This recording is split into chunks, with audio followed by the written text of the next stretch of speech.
The music's on, the disco ball has dropped, and it's time to get this party started.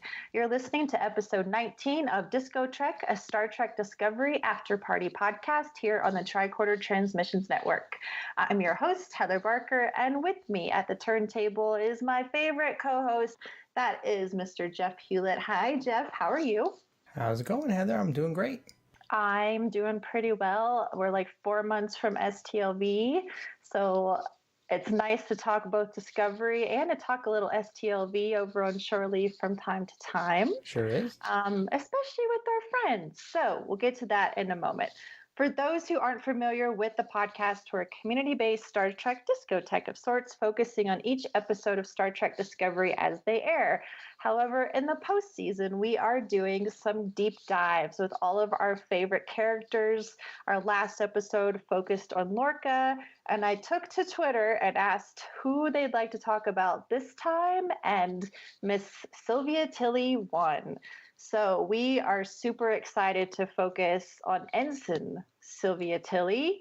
And with us to talk about the episode are two members of the unofficial Star Trek Las Vegas convention group on Facebook, which is the exclusive gateway to gain admission onto the show. Our first guest, I have been lucky enough to meet in person almost 3 years ago at STLV, and hopefully we'll see her again sometime soon. Welcome, Miss Laura Johnson. Hey guys, thanks for having me today. I appreciate it. We are super excited to have you here. I feel like this is our girl power episode because we've got one other awesome lady who'll be joining us at STLV this summer. So I'm super excited to meet Miss Crystal Pisano. Hi, Crystal. Hello. It's so nice to be here with you all. I have to say that, so like, you know, we don't rig the way that you get on the show, but I was so excited that you were so excited to come on and talk about Tilly. I know you were just like, oh my gosh, I hope I get on, and trying to work around your other podcasts and everything. So when I saw that you were the one of the winners, I was just so super excited. So yay for being here. Now Jeff can feel like what I feel like when it's just me and three dudes. Well, that is an interesting feeling for him, and I'm sure it'll be awesome. I think it's pretty cool that we have a lot of women on to talk about Tilly. So we're going to hop into our discussion of Miss Ensign Tilly in just a moment. But first, we have some announcements from the DJs. As we mentioned, DiscoTrek is community focused and evolved from our desire to give fans in our convention community a way to talk about Star Trek Discovery. So the podcast has moved to bi-monthly production. We've been away for, I think, a month due to some life drama of my own, but Thankfully things are on the up and up. So we do plan to return to our bi-monthly schedule. But what you'll want to do is come and join the unofficial Star Trek Las Vegas convention group on Facebook. Once you join the group, you'll see a new post the week before we record with the DiscoTrek image and information on the following week's recording time. Just comment on that post to be entered, and we'll use a random generator to pick two winners the following Saturday. Generally, once you've been on the podcast, you can't enter again, but we've changed the rules for our character deep dives. So as long as you weren't on the previous week's episode, you're welcome to put your name into the hat again to be in the discussion. However, there are still other ways to be part of the discussion. All right, Jeff, do you want to tell people how they can do that? Absolutely. So if you want to be a part of the show, not only can you comment on the thread with your comments, you can also leave us a voicemail at area code 609-512-LLAP. You can leave up to a 2-minute voicemail that we can include on the show. Awesome. All right. Our Patreon family continues to grow, and I heard that we have another new member, Jeff. We certainly do, yeah. Mr. Ron Roble, I hope I pronounced your name right, is our newest Patreon supporter. Thanks so much, Ron, for joining up with the Tricorder Patreon family. We love all of you guys out there. And thanks all of you for your support. And if you're interested in becoming a Patreon patron, we do have a Patreon page. You can find it at patreon.com/thetricordertransmissions or by visiting our website at www.thetricordertransmissions.com. You'll see a big orange Patreon link in the upper right-hand corner that you can click on. So if you enjoy anything we do here on DiscoTrek or any of our other Tricorder shows, please think about becoming a patron. Becoming a patron will give you currently instant access to our unedited episodes right after we record them. So this one will be available immediately after we're finished recording it. And we've also just started posting some extra bonus features on our Patreon page, starting with Politrex has recorded a special little short episode that is now up and available for patrons only on our Patreon page. And in the future, we're going to be creating some new Patreon exclusive pins that we're going to be sending out to all of our Patreon supporters, as well as some other new features of Patreon that we're going to be using to post behind the scenes things, little videos and audio clips and things like that. So there's going to be a lot of content out there for you if you're a fan of the Tricorder Transmissions. It's exciting, and we're working hard to create more content. So bear with us, but we're getting there, and our network continues to grow. So the more podcasts we have, the more Patreon exclusive content we will have.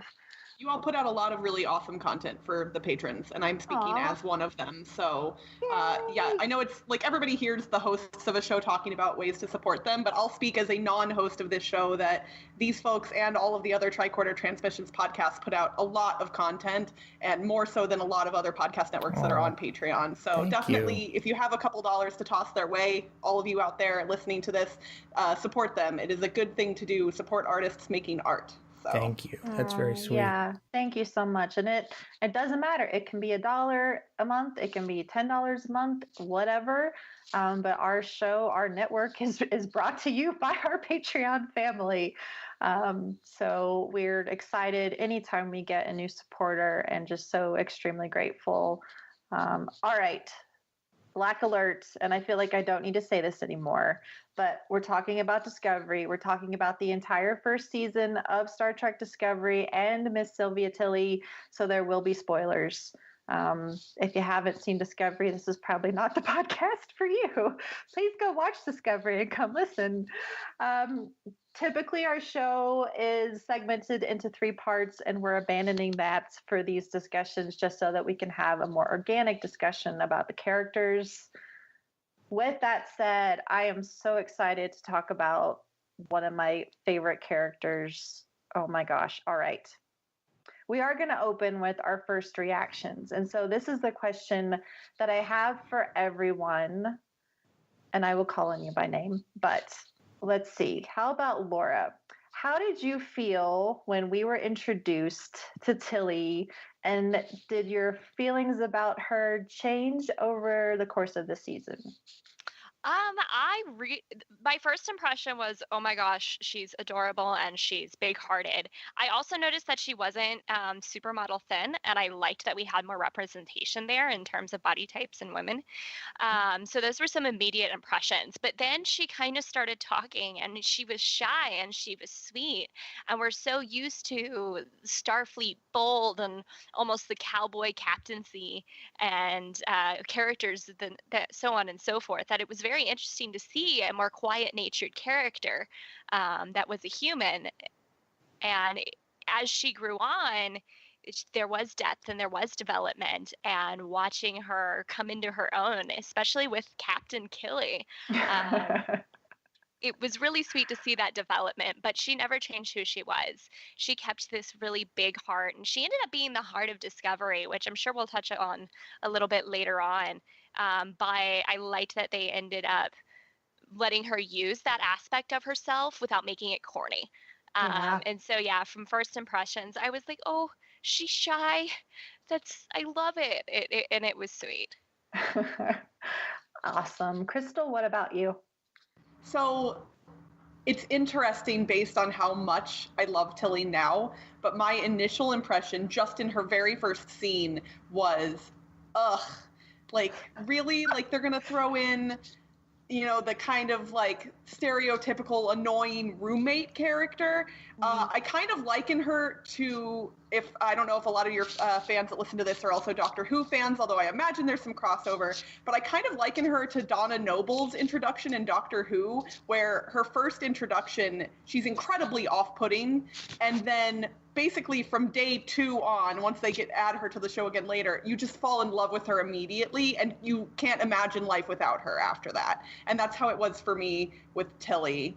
And I just can't get over how much I love her, and it's because I see a lot of myself in her, and my friends do too. Multiple people have tweeted at me to say, like, you realize they put you in Star Trek, right? And I'm like, kind of.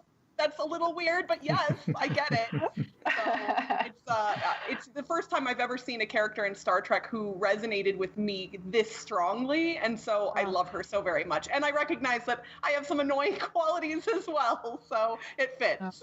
That's so important, though. I just have to say, and that's something that I've found as well with Star Trek Discovery, is that for the first time. And in the beginning of the season, I was just like, it's Michael Burnham. Like, I see myself in that character. And throughout this first season, podcasting, and then over on Trek FM, I've been doing some episodes about themes in Discovery. And those have made me kind of focus on different characters. But like now, I feel like I can see myself in more than one character. And I think that's just such a wonderful attribute for Discovery, that we're finally seeing ourselves, because I've never really seen myself to the extent that I do in Discovery and another Star Trek series. So I think that's so important, and I'm really glad that you said that. Yeah, all right. Been awesome. Love it. Okay, Jeff, what about you? Well, I think I've talked a little bit about Tilly on a lot of our previous episodes, but at first I kind of wasn't sure what to make of the character. It seemed almost as if they were playing her as sort of a comic relief sort of role in the first few episodes that she was in. But, Discovery was a darker, heavier Trek than we were used to. So it kind of made sense to me that they'd want to inject some sort of levity of some kind into the show. But I think over time, we saw her character evolve a lot, both personally, through her relationships with other members of the crew, especially Burnham, and through her professional development, her scientific and engineering abilities that really began to shine towards the end of the season.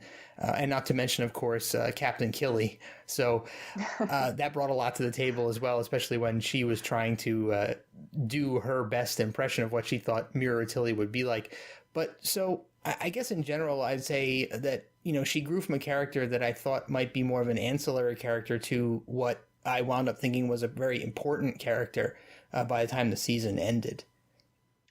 Yeah, I'm on board. I think like everything all of you've said resonates, and I agree with all of it. I had a similar reaction to Jeff and Crystal when I first saw Tilly, because I was like, okay, where are they going with this?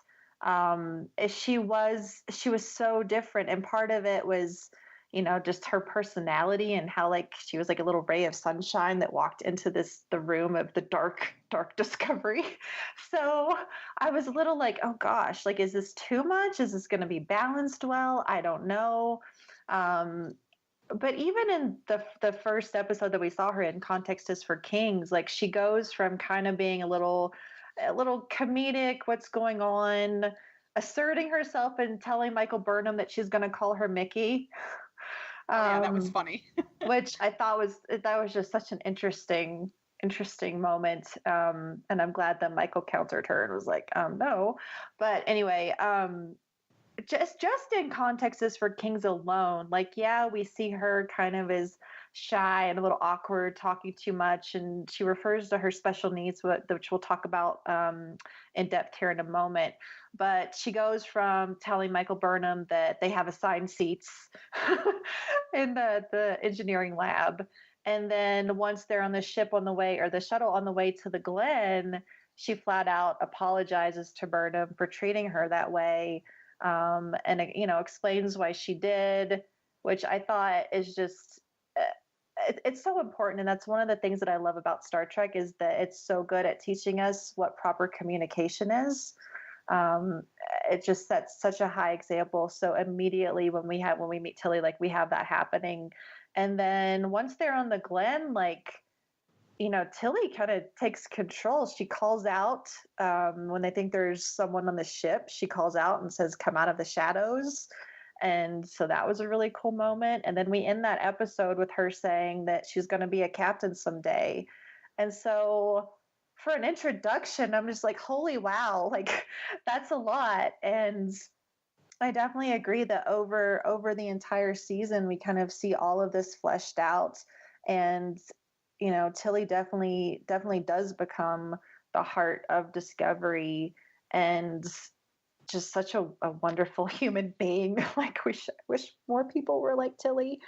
But so I brought up the fact that when we meet Tilly, she mentions that she has special needs, and she refers to the fact that she's allergic, I think, I'm trying to find the specific polyviscoelastic foam, or which is basically foam mattress, and that makes her snore, which honestly I find kind of weird as an explanation, but that moment kind of erupted online into a lot of people thinking that she was on the autism spectrum.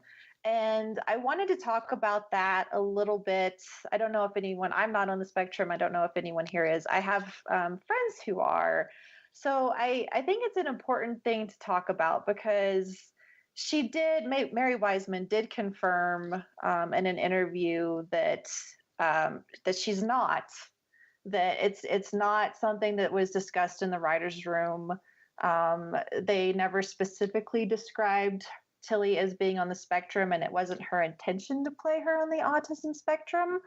But I don't think that takes away from the value of so many viewers still kind of connecting, like viewers that are on the spectrum, connecting with her in that way. So I was just curious, Crystal, do you have any thoughts on that? Absolutely. Well, first off, I think I've seen some videos on YouTube and some other places of people attempting to confirm that she is in fact on the spectrum, which is a little bit silly considering both the actress and the writers have confirmed that is not a thing. And really, it's awkward to try and diagnose another person with something that you aren't intimately familiar with yourself. So That's just a common problem online in general. But I think that in this day and age, sometimes we tend to be scared of something that we don't understand or that doesn't resonate with us. And we like to explain things away with medical descriptions rather than just people are different from one another. And I think while Tilly is socially awkward and she is, a little bit less knowledgeable about how to have a good social interaction in specific circumstances, that doesn't necessarily mean anything about her mental state. It just means she's different than other people. And I know some other people have compared her to another character in Star Trek who I'm sure we'll discuss later. But I think she's just not the same as everybody else, and I think in a really good way. And if other people are resonating with her for that, that's a wonderful thing. Just having a character that represents a mindset that's different from our typical Star Trek heroes is a wonderful addition to the show. Laura, do you have any thoughts? I do. I certainly agree that we shouldn't default to a diagnosis on a person, but I'd like to kind of go ahead and take a small take on the fact that representation does matter, and there's not a lot of opportunities in television for those on the spectrum to have that representation. So I feel like if someone on the spectrum resonates that and sees representation there, we shouldn't necessarily tell them, well, no, she's not. No, that's a good point, though, because them saying that they haven't defined her as being on the spectrum doesn't necessarily mean that they've defined her as not being on the spectrum. It sounded like, I believe I read the same quote you did, Heather. It sounds like that they just haven't defined that part of Tilly specifically. Mm-hmm. Right. And It is important that when people feel like they resonate with a particular character, and if they are finding something that's similar with them and they're finding representation in this character, that that is important to them. And we should make sure that we are not ever putting someone down for saying, that's me, that's me. Not that I believe that we're necessarily putting someone down. I just think we as a community should be careful on how we correct people who are saying she's autistic like me. And just being kind of open-hearted about this matter, because representation is extremely important to them. And even though they haven't said she is, they haven't necessarily in canon yet said that she isn't either. But at the same time, I totally give credit to, why do we need to put a medical explanation on why she's socially awkward? I'm really feeling that as well. I truly do. I just want to kind of, at the same time, let's definitely look at the fact that people are feeling like they're represented by her and empathize with that. Yeah, I think it's a double-edged sword, and both sides of that sword deserve attention, and I can see both sides. Jeff, did you have any thoughts? Totally. Yeah, I do. And I'm going to try not to get too ranty about it, but I am certainly not qualified to diagnose her character, and I don't think that anybody really can divine that from what little we know about her from the show. And I try never to make assumptions about people who think or act differently than what society defines as normal and label them. I've suffered with that stigma myself for most of my life, and I think reading all of that I read about this and what the writer said and what Mary Wiseman said, I think if it was the case that Tilly was written in a way that she was meant to be autistic, and they didn't call that out on the show, we didn't specifically bill it like that on the show, I think I would be a little upset by that, because Discovery did a wonderful job of bringing a homosexual relationship into Star Trek, and they made no apologies for it. They did it in a beautiful way that I think was perfect, and I wouldn't understand why they would be so gun shy about being as direct about mental illness as they were about other issues in Trek. There's a huge mental illness stigma in our society right now, and I would like to think through the history of Star Trek and my fandom of Star Trek that they would have highlighted the ways that that's changed in the future, and as they've done with so many of societal issues in the past series of Star Trek. So I guess what I'm trying to say is that if Tilly was truly meant to be an autistic character, I would have loved if they celebrated her successes and really use that opportunity to show that people who are on the spectrum or suffer from other mental illness shouldn't be dismissed or marginalized, but appreciated as individuals who are valid and capable. So, end rant, sorry. No, I think those are some really good points. And Mary Wiseman has said that she did not intend to play Tilly that way. So my assumption would be that both the writers and Mary Wiseman went in not expecting necessarily that reaction. And now that it's happening, I think that Mary has made some very good comments about how happy she is that people are resonating with the character in a way she didn't expect. But I agree, they probably would have shouted it from the rooftops in a really wonderful way, based on all the other representation they've added into the show. Yeah, Star Trek doesn't have a great history of, really bringing mental illnesses or neuroatypical, I don't want to say disorder. I don't like calling autism a mental illness. You think differently. You're different. I tried to separate that out as much as I could in my rant. I'm sorry if it didn't come across that way. It's okay. But So where I'm coming from is that just because someone has special needs, and I mean her special needs, one of the articles I read was like, well, they didn't really specify what the special needs were, and I was like, but they did, and they said it was like her allergies that make her snore. That's what I took from that.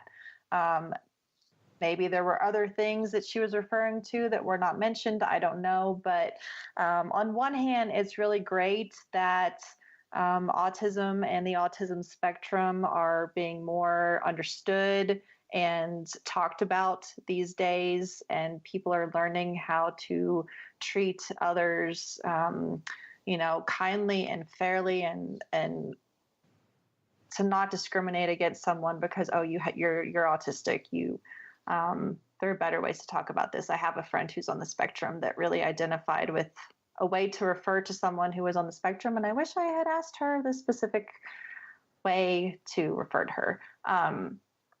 But regardless, I don't want people to be like, oh, that person is different, so they're definitely on the spectrum. I agree with everyone here that it's not really up to us to diagnose other people's neuroatypicalism, if that's a word. Neurodivergence. Neurodivergence. There we go. Thank you so much. So I don't like the fact that people like make the assumption or jump to the conclusion that is who she is or what she is.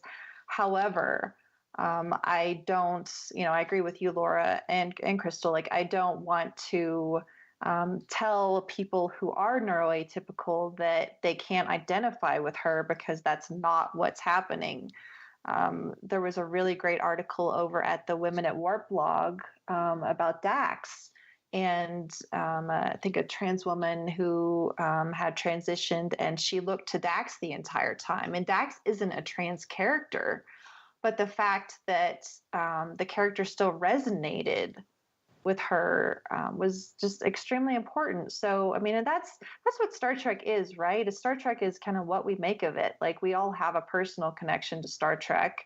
And I think if you resonate with a character for whatever reason, it's not really up to other fans to police your interpretation.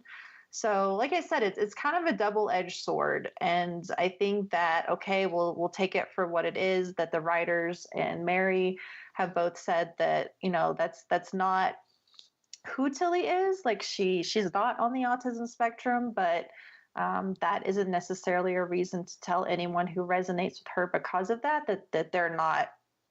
They can't identify with her in that way. But I thought it was really interesting because, it would be great to see more neuroatypical characters or characters with disabilities, which we did see. We saw, I don't remember that character's name.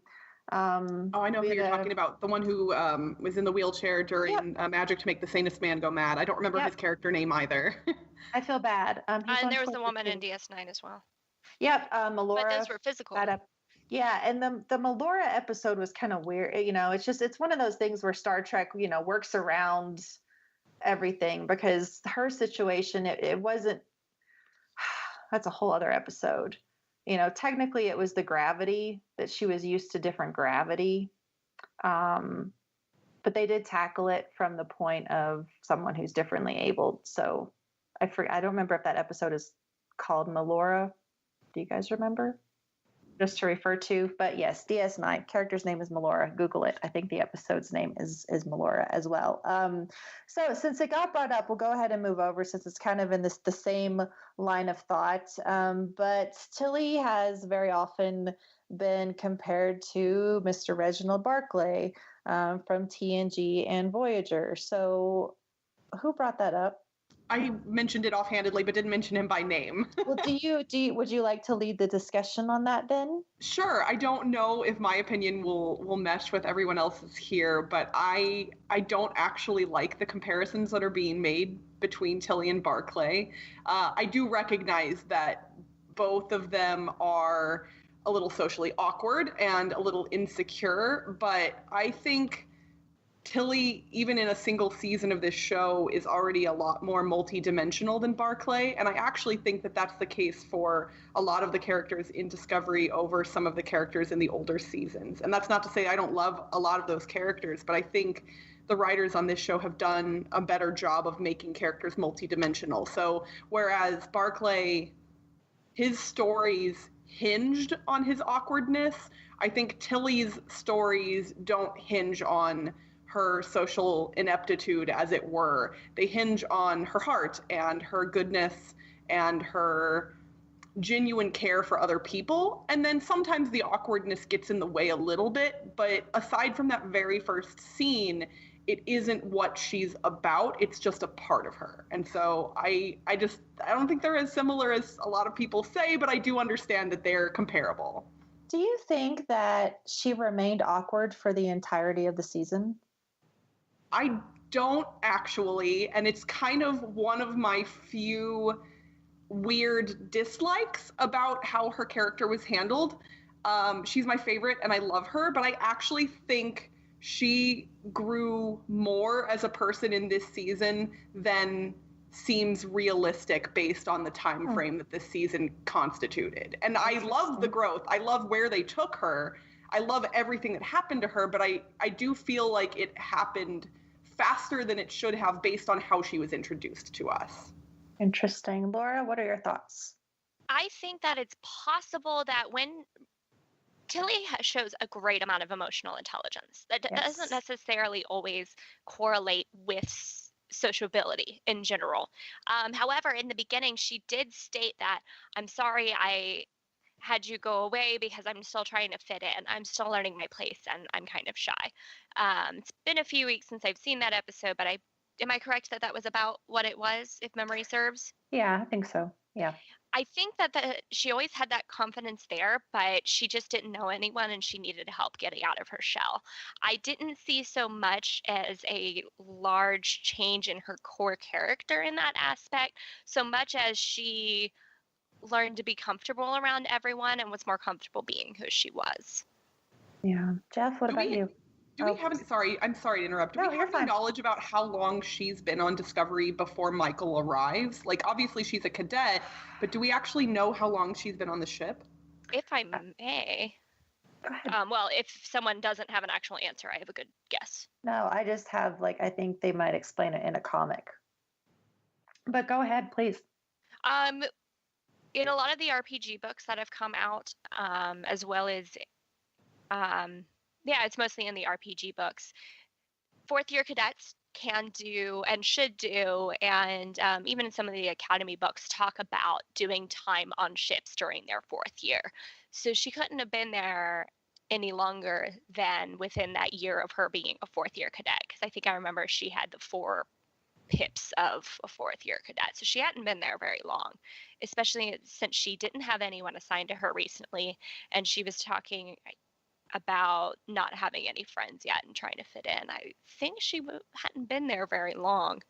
That does make sense. And especially, you would think eventually, even with her snoring issue, potentially she'd end up with a roommate just because of the way logistics work, but maybe just getting started, maybe she hadn't been there very long. And so they were like, okay, you can have this room for now and then whatever.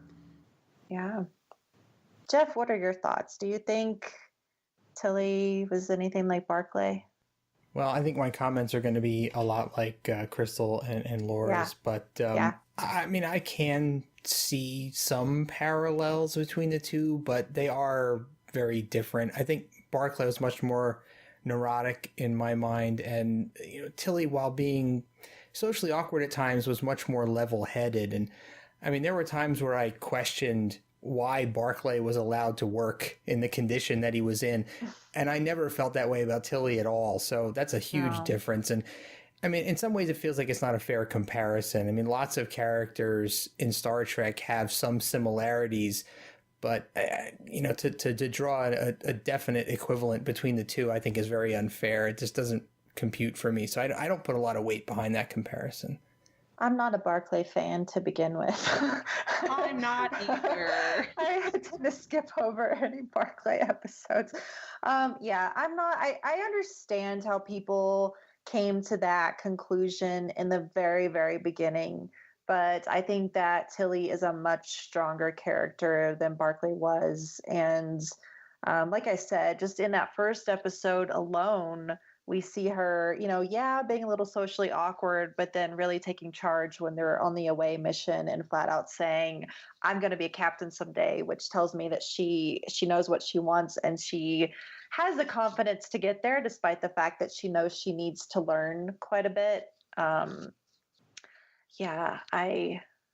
not quite on board with that comparison, but I know one of the things that I had seen online here and there was the fact that how much does Tilly's definitely somewhat, comic relief. We've already mentioned that here. She's, I think, very much the heart of Discovery, but in a lot of episodes, she'll have a line that's funny, even though it's not even necessarily meant to be funny. I mean, she brings levity to some of the most serious scenes and episodes. Yes, like I don't think I would want to watch Discovery without her. So I enjoy how they wrote the character in that way, but something that just sat really poorly with me were statements that were made saying that by the end of the season or the second half of the season, Tilly was just comedic relief and wasn't growing, wasn't being utilized at all. And so when I finished watching my rewatch, I paid special attention to every episode. I mean, Tilly's in every episode, more episodes than others as usual, but like she's just sciencing in pretty much every episode. And like I said, like when she does have comedic elements, they're not campy, like they're not overly done. No, not at all. Like, I think a really good example of what you're saying would be the scene in sickbay where Stamets is unconscious and she starts asking him questions about, what the percentage of whatever is. And she then tells Culber, oh, I'm trying to do something familiar. I'm trying to annoy him. And it's a humorous moment, but it's also a very intelligent moment for her. And it's it adds to the scene in a very dynamic way, but it still adds a little bit of that levity. Yeah, they don't use her humor as an offhanded thing to the side of the main story. They use it to drive the story. Yeah, and it's in no way like anything campy. And there are far less like comedic funny moments than there are serious moments where either she's sciencing or she is getting people to talk about their problems or address their problems. And she does that, she does that with Burnham, of course, multiple times since the two of them have their very specific relationship. And I guess I'm curious because for me, as a woman, I love the heck out of the relationship between Tilly and Burnham. So I'm just curious, like, Laura, did that representation mean a lot to you to see a female friendship this way? Absolutely. I wish I could elaborate on it more, but we had a lot more women presence in general in Discovery, and in general, that alone made a big difference to me. And I also felt that Tilly brought something to the table that we should be seeing a lot in our relationships and with fellow women, and that is women supporting women. Yeah. And Tilly brings that emotional intelligence to the table, and she looks Burnham in the eye. She calls her out on her bukkake sometimes, and she's really frank, but in a good, healthy, strengthening each other manner. And I think out of the two, in the end, while Burnham is a little more social, Burnham doesn't have anywhere near the emotional intelligence that Tilly does. Yeah. And that was something that brought to the table. Burnham brought confidence, and Tilly brought this intelligence, and together they made a really good team together. Which episode was it when they were running and they're starting off? It's the burrito one. When they're they're running and Burnham is kind of giving her advice on how to get to captain, and she has to do all this stuff, and then by the end of the episode Burnham is just like, you've got to find your own way, and Tilly's like, I have. And oh my god, I'm getting like emotional just thinking about that moment. Oh man, such a good moment. Crystal, I know that you love the burrito moment. I know that's one of your like top 5 Tilly moments. It is the burrito, just because like it shows that how much Michael cares for Tilly. And again, in a funny way. They've incorporated the humor in the show in such intelligent ways. I just can't even get over it. But yeah, when she's like, no, she's green smoothie, extra green. She's like, that is not a healthy breakfast. You need an egg white breakfast burrito with whatever. And then when Tilly leans into the replicator and she's like, computer, add salsa. And then Michael's like, fire roasted salsa. You got to get the lycopene in there. Like, it's just such a genuine, like, I care about you so much moment that I'm going to ruin your breakfast. Did it mean a lot to you to see that friendship? 100%. Yes. Like their friendship grows in a very genuine way. And I love that they are two of the characters that help this show pass the Bechdel test over and over again. Yeah. Like between those two and then Laurel and Cornwell as well. And then even the bridge officers, I think, are hopefully going to be incorporated into that more in season 2. But it's such a breath of fresh air. I've loved Star Trek since I was a kid, but this Star Trek is I know you've said it before on the show, Heather, like this for me also is my Star Trek. I love the old shows, but this one is mine in a way that no other has been. And I do find it sometimes interesting when I can find a flaw and I'm like, well, I kind of don't care at all because I just love it so unapologetically. I think that I guess the culmination of the Burnham-Tilly relationship for me happened in the final episode, Will You Take My Hand, when they're on Kronos and Tilly is like, I'm hungry, let's go eat Gormagander, which they didn't know there were any. Anyway, they get over and like she basically says, I've got your back.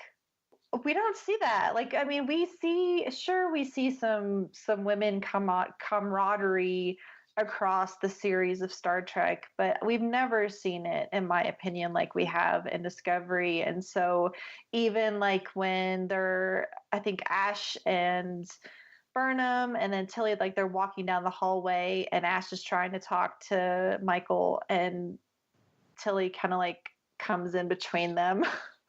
Like just kind of making sure, hey, you're okay, right? And that's stuff that like Claire does for me at STLV all the time. Yeah, you gotta have a wing woman. Yeah, like you see, okay, is this dude making you uncomfortable? I'm going to get right in between that.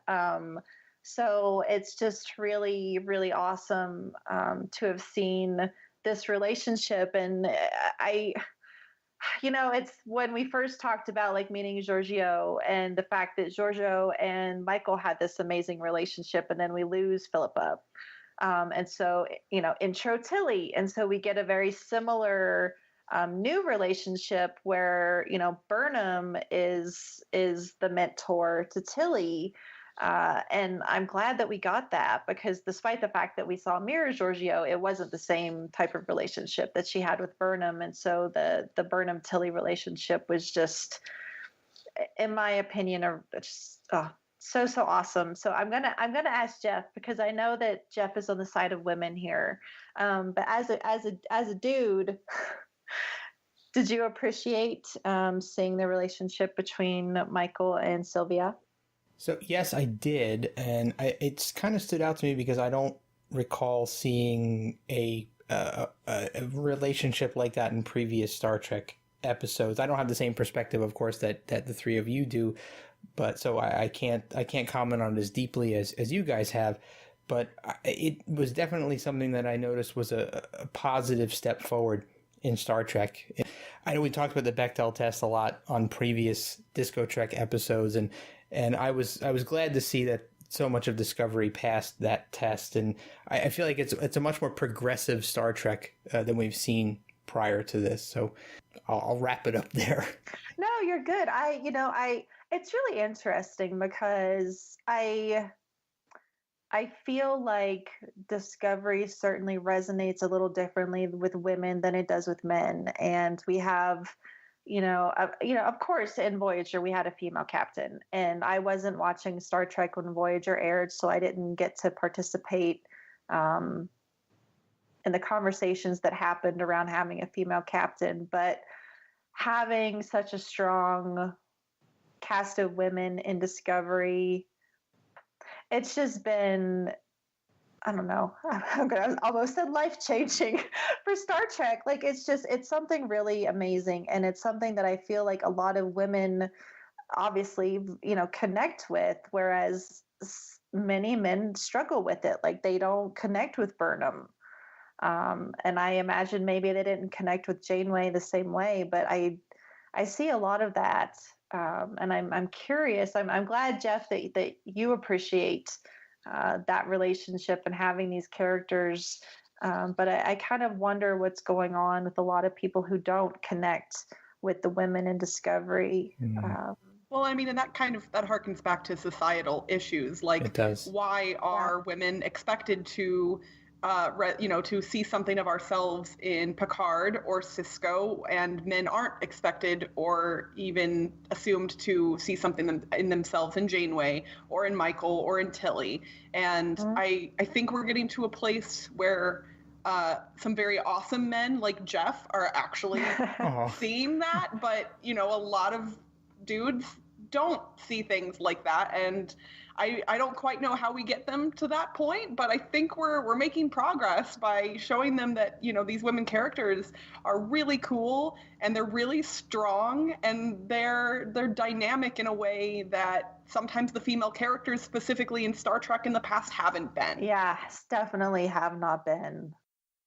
No, I think Crystal's point is great, and it speaks a lot to the programming that people grow up with in our society. And I think that now that we're seeing things like these relationships on Discovery and in other TV shows and movies, that I don't know if that's necessarily enough on its own to start to deprogram people and change the way people think. But it's important for younger people to see these things and experience these different ways of looking at things than have been bred into us in the past. And I think this is a good step forward that television and movies and media are being more progressive in this way and showing these examples to younger people. And as they grow up and become part of our society, that change will happen. And these things are a catalyst, and that's why I'm always so happy to see these things happening a lot more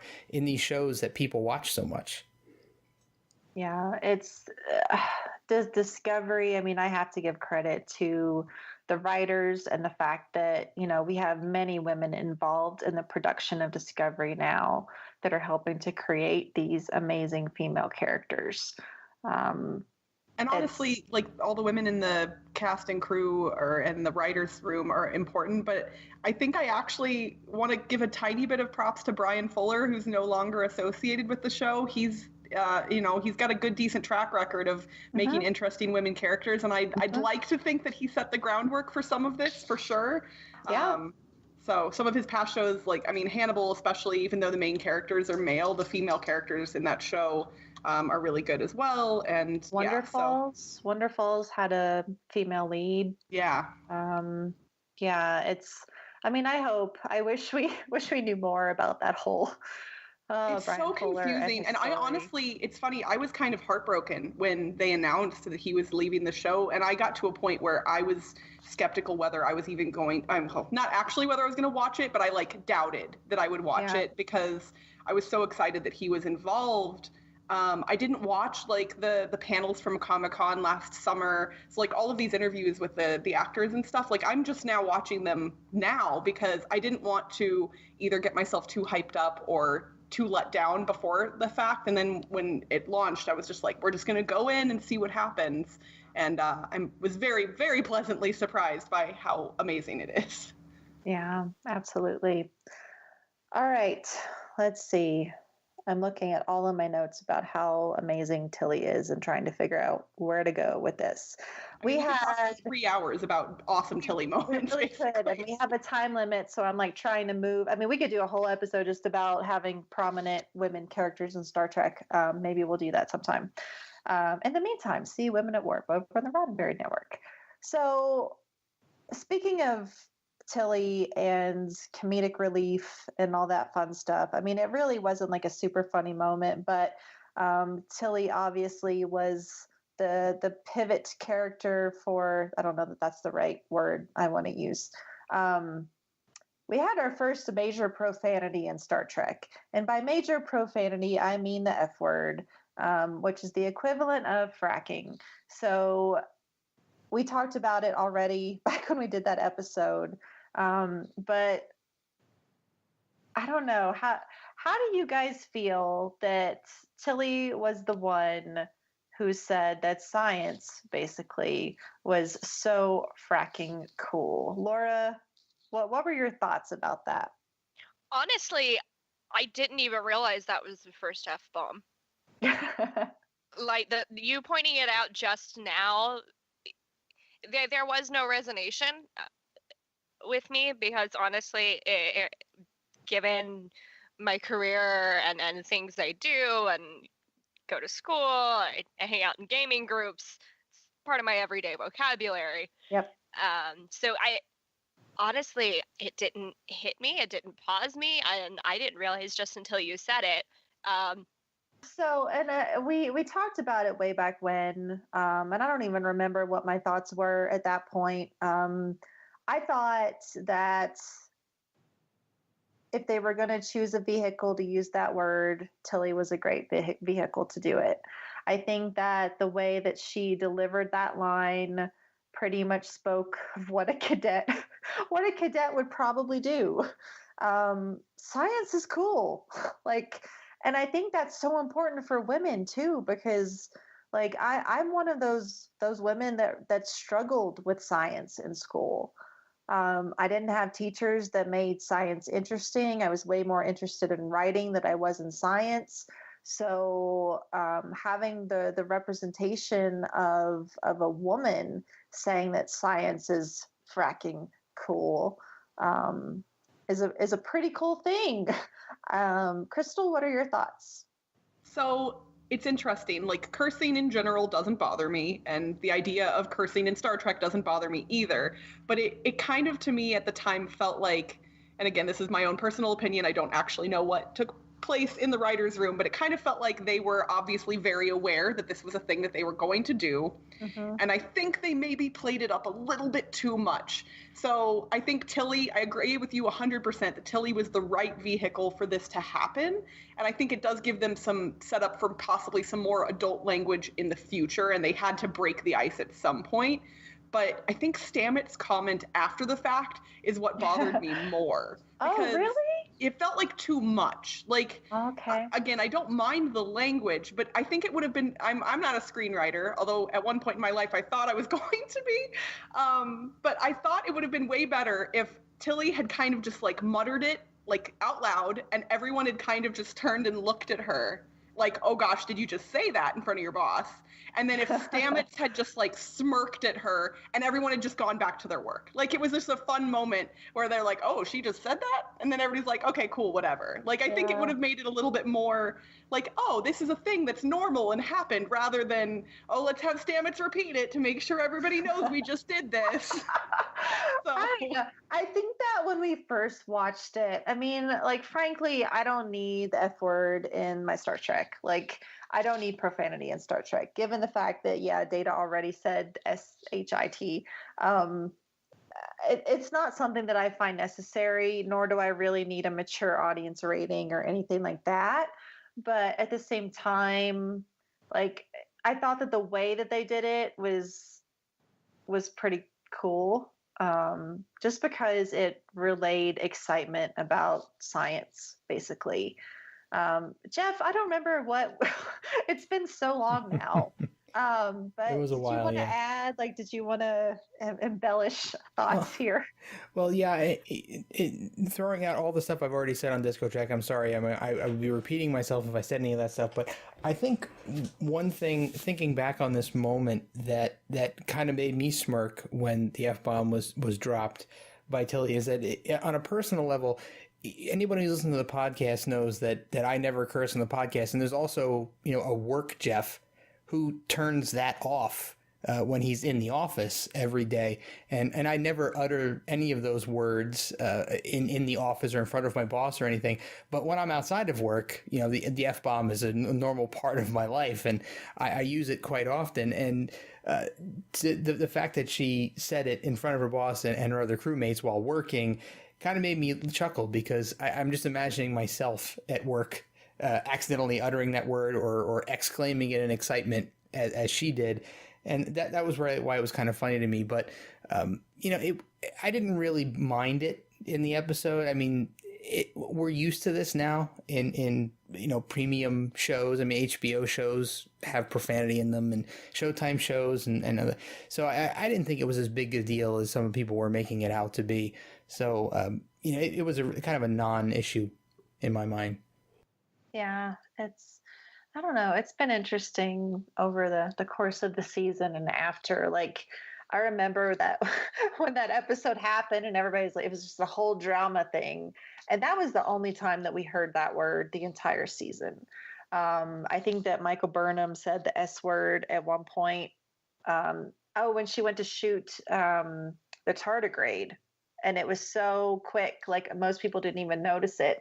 But then again, in the very last episode, when Tilly figured out that she didn't have a drone, she had a bomb, she said the same thing. And I guess that's a subject that I want to talk about, because again, back to this whole thing of, Tilly was only comedic relief for the second half of the season, which I'm sorry, I have dear friends that said that, and it's so not true.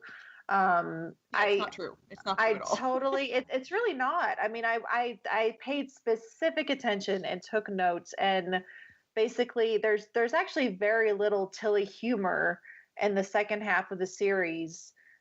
She is sciencing in every episode. She's helping save Stamets. She's helping facilitate communication. I mean, the only thing that ever sat with me wrong was when she was telling Michael to talk to Ash, and I'm not a fan of telling somebody to talk to their abuser. Yeah, and it didn't fit with her previous behavior either, so it was an odd moment. I think that was just some difference in writing or whatever. But in the final episode, I mean, I will say this, even though she still kind of took on the persona of a mirror character. Well, let me backtrack. She met Georgiou, and that was kind of a funny moment because she did the little Hi Hitler type thing, which it's not. Okay, yeah, that was kind of funny. But that was a funny moment because she's like, oh, and then she winds up, she's being put in charge of carrying the drone, in air quotes, which is really a bomb. And we have the moment where she meets Clint Howard, the Orion, and gets high. And so she kind of falls over, like, did I get enough? And falls over. And then when she wakes up and realizes what happened, she uses the communicator to contact Michael and says, all right, first of all, I'm really high. So I get where people think that in this last episode, she was used more as comedic relief than sciencing or having a real role. But I think that when you do that, you're totally overlooking the fact that, she was in charge of carrying the drone / bomb thing. She interacted with the Orion trader woman and kind of took on her Captain Killy persona for a moment there. Like, she still had other roles besides being funny. That's when she came up and she told Burnham that she had her back, which, again, for me is like one of my standout Tilly moments. So I don't know. I think people forget how not seasoned she is as a Star Trek officer. She's still a cadet at this point, and she's being tasked with these immense, very, very crazy things that she has to do, and she takes all of it on. So she has those moments of she's scared and she hesitates, but then she just grabs onto whatever she's given and she runs with it in the best way. That's why I'm glad that she had to take on the persona of Captain Killy, because I think that when you're forced into positions where you just have to be you have to take on that facade and portray that confidence. And I mean, that's my favorite Tilly moment is when she has to be the captain of the comm and is like, what the heck? Hold your horses, what the heck, hell? That scene is honestly, Despite Yourself has a whole bunch of the best Tilly moments from the. Oh man, that scene is it was so funny. It was funny, but there was nothing like degrading or anything about it. It was just awesome. Well, I can say that Captain Killy is awesome. Yes. So much so that I'm going to attempt to cosplay as Captain Killy at STLV this summer. Yay! Do it! I have a friend who does a lot of like pretty in-depth cosplay stuff. I am only minorly crafty, so she's gonna help me build it. But like I'm probably gonna go all out. I want to get a custom wig made because I'm not gonna dye or cut my hair like that because it's too much. Right. But we're gonna get some foam to make the like armor. I'm very, very excited, and I'm planning on having some very fancy boots and a rag that looks like a tongue that people can lick my boots with. Oh my gosh, that's amazing. So now I remember my train of thought. I think that we'll probably see more in season 2 because it kind of left off with, she was Captain Killy for a while, and she fell right into that role like so well. I mean, I was slightly like, well, everybody knows I'm queer. So I'm like, I was slightly turned on by her, like totally stepping up and 100%. Like, I was just like, holy crap, she's amazing. But when women are forced into situations where like me, for example, and I guess this is just a story of like me resonating with Tilly. When I'm good at things, I'm super confident and I'm great. In other areas, like I'm learning a new skill and I'm not super confident, I'm just like really self-conscious and oh my gosh. But when you are forced into a position where you just have to step up and you have to at least play the part and act like you're confident, some of that confidence winds up carrying over. And I've seen that throughout my life, like in competitive sports and whatnot. Like, yeah, you may not be confident going into a competition, but then you do it and you end up kicking ass and you come out of it even better. And I think that this season just kind of built, even though we didn't know it and Tilly didn't know it, like it kind of built Tilly up, and gaining her confidence to come into that Captain Killy role. And she still recognized that that's not who she was. Like, this is somebody that's, just kind of evil and is a bad person. And yeah, she's got all this confidence and is kind of beyond where Tilly is right now. But, by the end of this, she winds up our Tilly with a Medal of Honor and getting fast tracked to her, what is it, the command program, or the one that she asked Saru about, which I don't have my notes in front of me of what that is specifically. But like, she's on her way, and it was just really, I feel like her experience in the mirror universe probably helped with her confidence and will help her develop even more in season 2. Not only with her own personal confidence, but how the rest of the crew sees her, because there are those moments early on where you can tell that some of the other crew members, maybe not even the named ones, you can see that they're like a little visibly annoyed by her. And I think you in those first scenes where she's acting as Captain Killy, it cuts to some of the other people on the bridge and their faces are just like kind of mouth agape, very shocked because they didn't expect it out of her. And so I think it'll help other people's opinions of her as well. For sure. Oh man, she's so awesome. All right. So we're getting close to time here, I think. So one of the things that I wanted to talk about was our favorite Tilly quotes and or Tilly moments. So Laura, what were your standout Tilly moments in season 1? Definitely her mirror universe. Yeah. That whole interaction. First off, she did not interact with Lorca that often. Yeah. And that whole moment when they're like, actually, you're Captain Killy. You go sit in the chair. No, the chair. No, the chair. Yes, that one. And all right, now be a jerk. And just that whole interaction of like Lorca kind of coaching her, and you're absolutely right. Like when she gets into it, and it kind of does wake everyone up, and that was so just good. It was so good. It really was. The Captain Killy moments were really just my favorite. I can't exactly narrow any of her moments down to just one. I think some of my favorites were her just using that emotional intelligence to talk with Burnham and kind of shake Burnham sometimes when Burnham was doing Burnham things. Those were some really pure moments as well. It's just overall, Killy was my favorite. I remember when Burnham and Tilly were having lunch. It was in one of the earlier episodes, and Burnham was just saying she was out of sorts, and Tilly was like, "Well, you've got to deal with that. Like, you've got to address that and figure out what's going on." And I think that's one of those really great moments of emotional intelligence where she's like, you can't ignore your feelings. I think she specifically said, "I love feeling feelings," which is now the most popular Tilly GIF on Twitter. But that one, that's what that reminds me of. Crystal, what about you? I know we've talked about the burrito moment.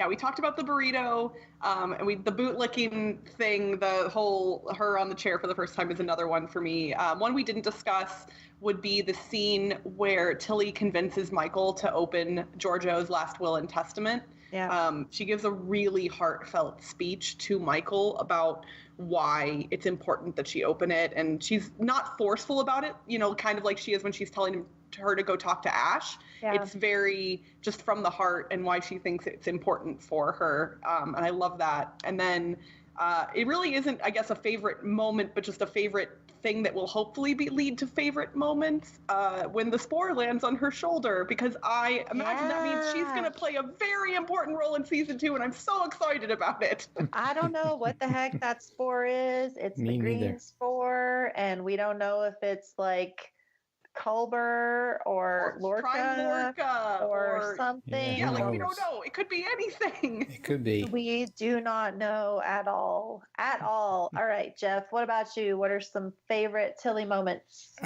Great picks, by the way, by Crystal and Laura. One of my moments was already picked, but I think my favorite, if I had to call out a specific favorite, is when she's so desperate to save Stamets, and to use to use the knowledge that she has and the theory that she has to save him, and has to convince Saru to allow her to try that plan. It's such a humanizing moment for her. I mean, Saru is in a very difficult position, being captain of the ship in a very tense scenario, and she wants so badly to save someone that she cares so much about, and she has such a passion for it, and she has the skills to do it, and just has to convince her commanding officer that it's the right plan, and she does such a great job of doing that. It was such an emotional moment, and a moment that I think really solidified her character for me, and it was really, really relatable, I think, for all of us who've seen people we care about in really tough positions, and having the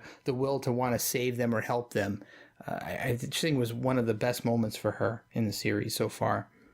Yeah, she's such an amazing character, and I can't believe, I think I was on DiscoTrek, or not DiscoTrek, Lord, that's our podcast, Discovering Trek, the week that we met Tilly, and was kind of like, because Dan was like, "I know you're gonna love her," and I was like, I don't know, but I almost feel like Tilly. Well, I don't know. It's tough to talk about character development and discovery, because it's not quite, being an episodic or a serialized show. It's different from the episodic shows that we've had in the past, where you have like character episodes where you really see character development build. I want to say that Tilly's like one of the most developed characters we saw over the season, but Crystal, like you said, it was kind of too fast for you.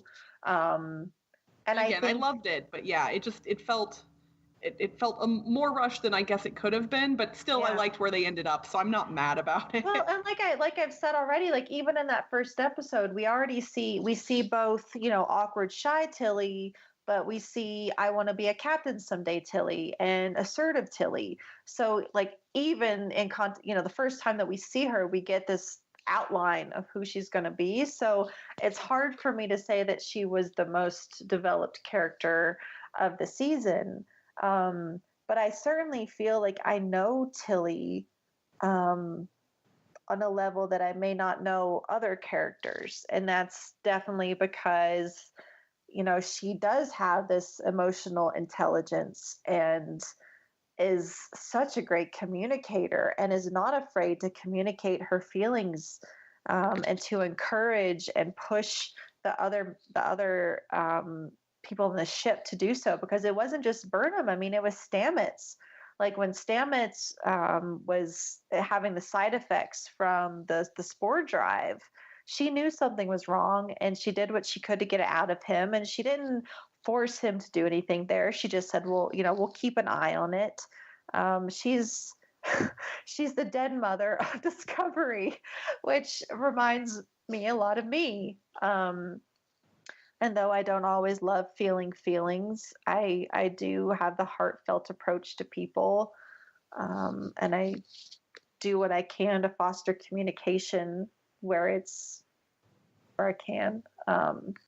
Anyway, so I definitely see a lot of myself in Tilly. You and I are going to have a lot of fun talking in August, Yeah, Heather, I think. You and I are very like-minded people. I'm very, very excited to meet you. Well, me too.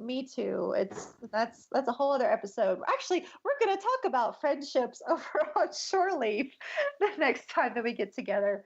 But my favorite Tilly moment I've already mentioned, and that was in that last episode, Will You Take My Hand, where she tells Michael that she has her back.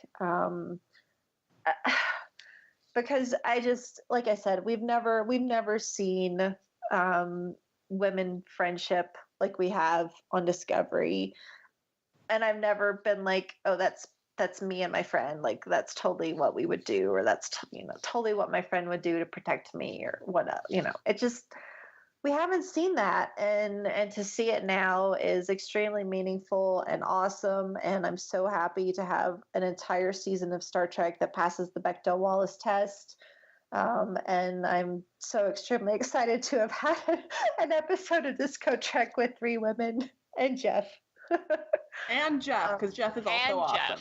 And Jeff. Oh, there's such a funny joke that goes along with the and Jeff thing, and that's been a running joke at work for the longest time, because I'm kind of the lowest ranking person in my group, and people always forget to list me in their presentations and meetings, and people have to chime in and say, "Oh, don't forget Jeff," and it's always and Jeff at the end. So so funny reference. And Peggy from Hamilton. Oh, yes, exactly. Yeah.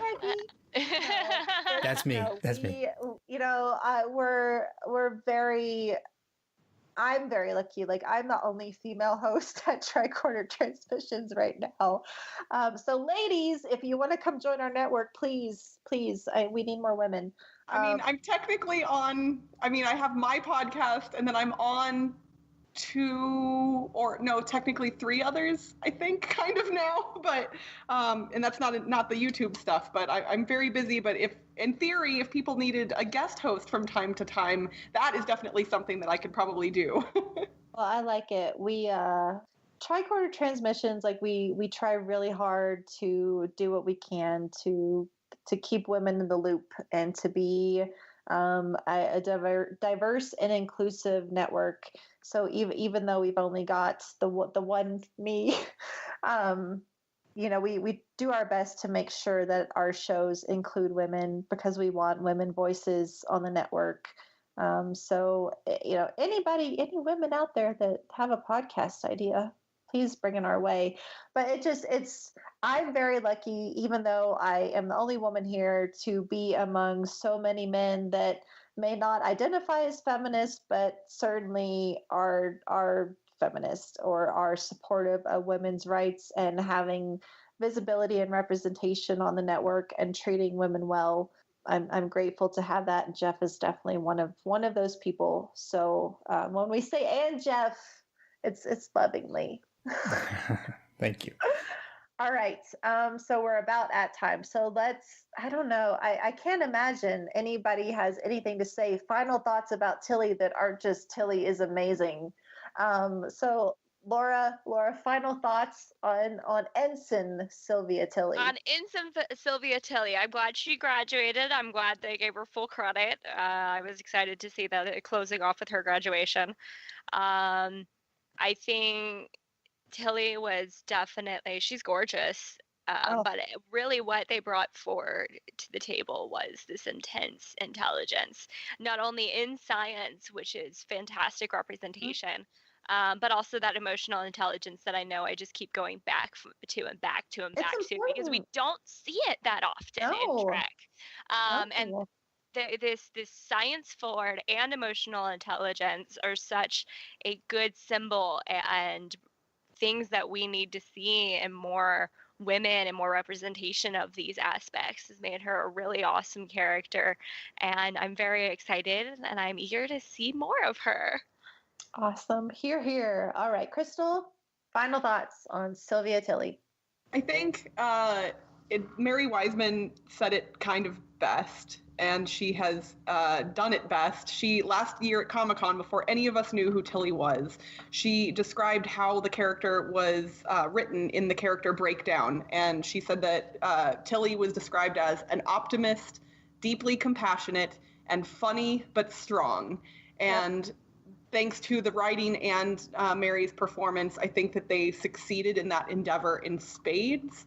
I think the only thing that the Spore stuff I want to see in season 2, and I'd also really love to see stuff about her background, her family, and her upbringing, and all of that. But honestly, I think they knocked it out of the park with this one, and I cannot wait to see more.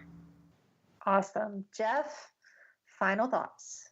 So I didn't talk about the reasons why the character resonated with me on the show so far, so I'll use those as my closing comments. So social anxiety and awkwardness has always been an issue for me throughout all of my life, and I definitely related to Tilly in that respect, and her optimism is also something that resonated with me, having mental health struggles for a lot of my life, and I know I haven't talked much about that on the show, so I apologize for that.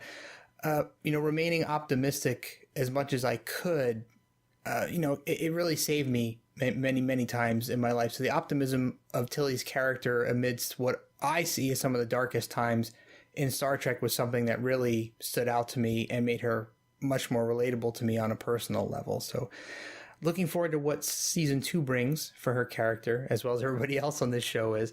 So, her character was great, and I think everything that we've learned about her leading up to season 2 bodes very well for some great stuff coming up in the future. I really love the fact that I can look at all of these characters in Discovery, and especially the women characters, and find a part of myself there. But like you said, Jeff, like that optimism, I too have struggled with mental health issues, and becoming an optimist changed my life and has kept me off of antidepressants for something like 10 years now. So anytime I see a character that brings that to Star Trek, it's just it's a big deal. But the fact that she also is very much the Discovery den mother, which I tend to be myself, I like to encourage people to address their feelings and talk about their feelings and communicate with people around them. And I've said it 1,000 times among our various podcasts here on the Tricorder Transmissions that Star Trek sets such a high example of how we should communicate with others. That's the one thing that I feel like human beings really fall short on, for various reasons, but we need to communicate, and we need to facilitate discussion. And I look forward to a day when we're all there. But the fact that Tilly is the representation of that this season just is wonderful. And the writers have done an incredible job of creating this character. Mary Wiseman, man, she is, I say this about all the Star Trek Discovery actors, but we're so privileged to have them. The cast is amazing. Yeah, it's just And she's not confirmed for STLV, Absolutely. right? And I want to meet her so much. I think that we all do, because, as Laura said in the very beginning of this discussion, like, it's nice to see, a woman that isn't a size 2. I'm not that like that, and I've never been, and it's nice to see that representation. And I love Tilly's hair. And I know that Mary would probably turn around and be like, no, my hair is terrible because it's so much maintenance. But she's just, and it's not just Tilly, it's Mary Wiseman herself. I've listened to some interviews with her, and she's just she is that ray of sunshine that Tilly is. She's amazing. So I'm grateful that we have her. This is the first thing I've ever seen her do. So she was new to me, and I am absolutely in love with her. I also hope that we get to see her at STLV. If not, sometime down the line, we'd like to see her somewhere. I guess I'll have to go to San Diego Comic-Con. Oh, gosh. Which I don't want to. But I think that, Tilly is just such an exemplary character, and I'm so grateful that we have her, and I'm excited to see what happens in season 2. So I hope that we have covered everything that we wanted to talk about Tilly. She's the bomb. She's fracking cool. This is how I'll leave that. So let's tell people how they can get in touch with us if they want to continue to just squee about Tilly all over the internet. Crystal, where can we find you on social media? So on social media, Twitter is probably the best place to find me. You can either tweet at my personal account, which is my full name, at Crystal Pisano, or if you happen to be a Trekkie who is also a board gamer, feel free to look up my podcast. We're on Twitter as well, or you can just go to our website, www.boardgameblitz.com, and that's pretty fun. And I tweet a lot of both board game and Star Trek things from my personal account, so my followers are kind of split in that regard. Super awesome. I love following you. I want to play board games with you one day. We'll make it happen. I live here in Vegas and I own Star Trek board games, so we will make it happen. All right, Laura, how can we find you? Twitter's probably best for general public. I am at Retrea, Reatrea. My picture is I am wearing the Star Trek Online uniform at Star Trek Las Vegas. So that is my picture there. That was such a cool uniform, by the way. Thank you. I remember it, and it was amazing. We ended up making the formal versions of those as well. So that was really cool. So cool. So cool. All right, Jeff. Jeff, where can we find you? Well, I don't have a huge social media presence these days. I'm working through some things, and I'm going to try to get back there soon in the near future. But if you tweet at me at Warp Factor Jeff on Twitter, I will be sure to respond to you. I'm also part of the unofficial Star Trek Las Vegas convention group on Facebook, as are you, Heather, and our wonderful third moderator, Jessia Kendo. Awesome. So I am LLA Posper on Twitter, which is LLAPAWSPER. Yay, I can spell.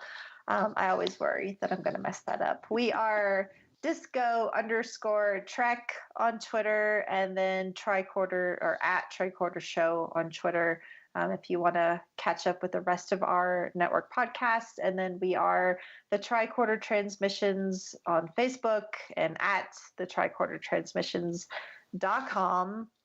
We're all over the place, seriously. So come find us. We would love to talk about Discovery with you. Keep an eye out on our Twitter, because I will be posting the next character poll in the next couple days to find out who we talk about for our next episode in a few weeks.